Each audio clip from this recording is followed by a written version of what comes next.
Hello guys, আমরা এখন মাছাল বানাবো। বহুত গরম এনে।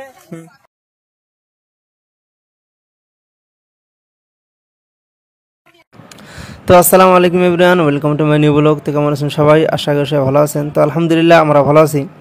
তো সবাই জানেন যেটা গরমের মাস, আর অ্যাকচুয়ালি গ্রাম অঞ্চলে গরম বেশি হয়। এই কারণে যে গ্রাম অঞ্চলে বেশিরভাগ টিনের ঘর হয় আর চালগুলো টিনের হয়, সেই জন্যে ঘরগুলো বেশি গরম থাকে। তো আমরা কয়েকজন বন্ধু বান্ধব মিলে ভাবলাম যে একটা মশা বানানোর জন্য শ্যামা জায়গায় তো লোক বসে আরাম করতে পারেন, এমনি কি আমরা বসে আরাম করতে পারি। তো সেই জন্য আমরা মশার কাজে লেগে গেলাম। তো দেখতে পাচ্ছেন যে কতটুকু আর গরম আর কি। তো সবাই ক্লান্ত হয়ে গেছে, সবাই গতর ঘেমে গেছে। তো আমাদের প্রায় কাজ শেষে তো আমরা খুঁটগুলো কেড়ে নিচ্ছি। তো তারপরে খুঁটগুলো এখন বাঁধতে হবে। তো সেই জন্যই আমরা বাঁধার কাজে লেগে গেলাম সবাই। তো আমাদের বাঁধা শেষ। তো আমাদের সব কিছু ওকে হয়ে গেছে আলহামদুলিল্লাহ। তো এখন আমরা মাছারা নিয়ে ওখানে বসাবো আর কি। তো মাছারা নিয়ে বসালাম, তো ফিটফাট হয়ে গেছে।